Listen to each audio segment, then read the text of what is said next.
Tavolieri says talks intensive currently ongoing between Everton and Arsenal for Amadou Onana, the Belgian midfielder who has always put his priority to stay in Premier League, keen on the move. Things could develop quickly. So how do you feel about this Onana one? Obviously, people are like, we're supposed to be talking about a striker. Why are we talking about a midfielder? How do you feel about it? Do you feel like this is a chance to get someone to replace Partey for the next couple of years? Or are you still like, why are we signing him? Why not just sign a striker? How are you feeling about Onana joining Arsenal? Well, apart from the excitement of seeing a player I've always wanted to see in a bigger side, joining my side, I am not really convinced about the real importance and what Amadou Onana brings to this Arsenal team. Depth, yeah, probably depth, yeah. But for me, what are Arsenal looking at? What are we looking for? I think Mikel has got to ask himself that question, and they've got to ask themselves that question. What are we looking for? Are we looking for a concentrated, calm mind on the ball, like we've been linked with Douglas Luiz all the time?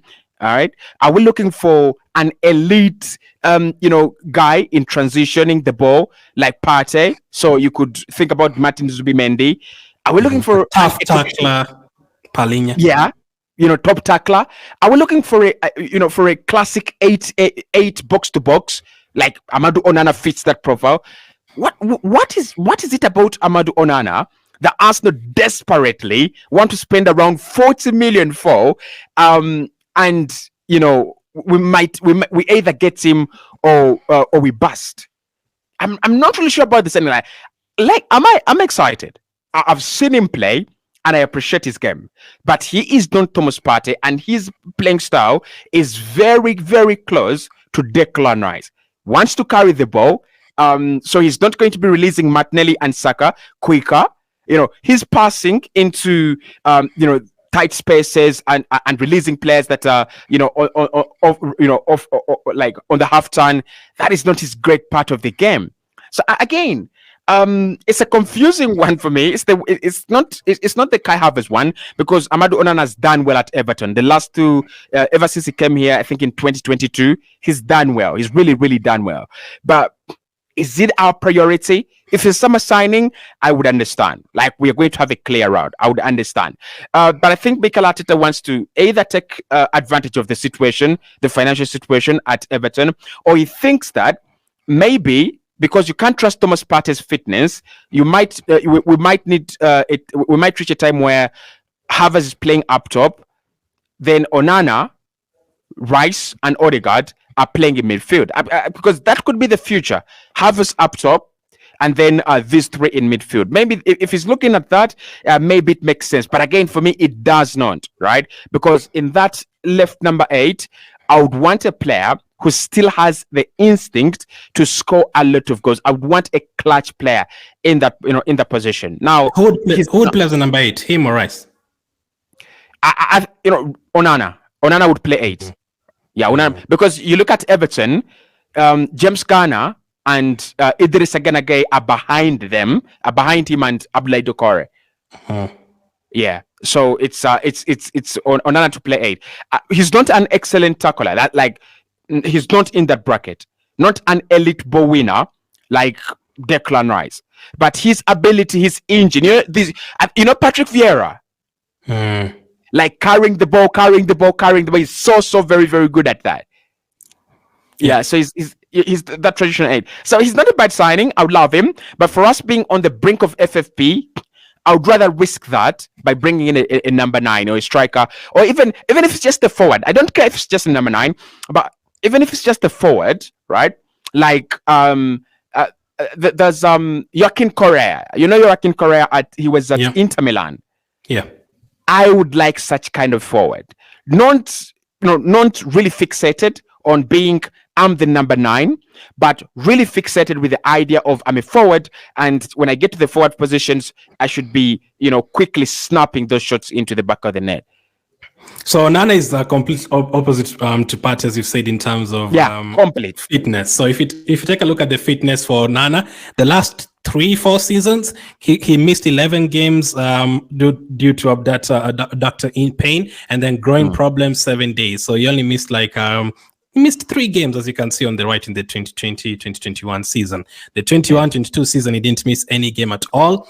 22-23, last season he only missed 2 games, the leg injury, and then this season so far he's missed 4 games with the calf injury. So for me, the best ability is availability, as we've said numerous times when you're doing shows about Ben White and Rice and Havertz, all those guys that can play every single game.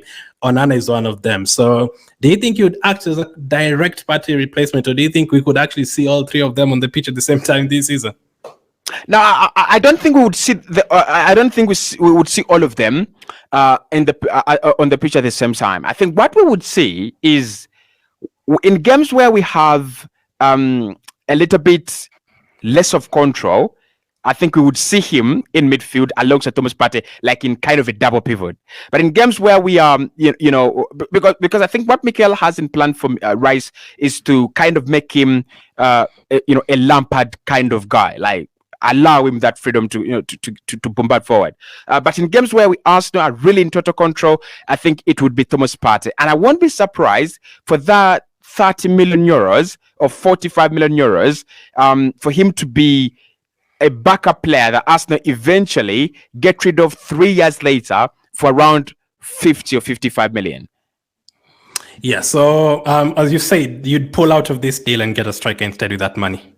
Yeah, I would definitely.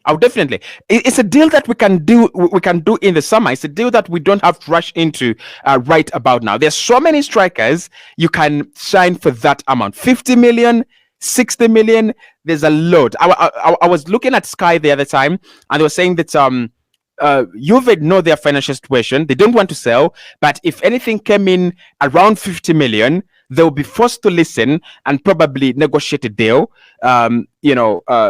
depending on the offer. So I would still hunt for a striker. We only sign him if we fail to get a striker, and then we are like, we just didn't get a striker, so let's go with Amadou Onana. After all, he's part of our targets. Yeah, absolutely true. So for me, I really wish you could get both. Obviously, because of Partey's injury, it seems like I've just had the latest news that Partey and Timber are going with the team to Dubai. So let's hope that they will be training more and more, and by February or something, they could be back. But let's see how this one develops. But I actually feel like this is more realistic for them to sign. I actually feel like this one could be done very easily, like the Havertz one, and then he might not get to strike, and then they just want to make the midfield and the defense solid. Let's see how that one develops. You've talked about the striker final one. Have you given up on Ivan Toney? I've kind of given up on Ivan Toney. I was watching his him on the podcast of the Diary of a CEO, and he said there is no way I can betray Brentford. If they want to sell me, I would definitely join another club. I would love to go to another club. But if they want to keep me, I would stay. I would sign a new deal. I'm respectful. They've been around me and they have wrapped their hand around my shoulders. So for a player like, to say that, and then Thomas Frank come out and says, listen, we won't sell. At the moment, we don't have a reason to sell. We are short, of options in attack. It's not an option, right? You're going to face a lot of resistance. We have 20 days to go to the end of the window. Just go for an option that is available. Like I've seen Bayern are not blocking the way for Choupo-Moting. I don't think PSG are blocking the way for Hugo Ekitike. I don't think Juventus are strongly going to block the way for Dusan Vlahovic. If you can agree a deal, let's try to do those doable deals. Awesome. Let's finish with 4 or 5 quick fire questions. Just answer yes or no, no explanation at all. Will Onana be an Arsenal player by the end of January? Yes. Will we sign a striker this January? No.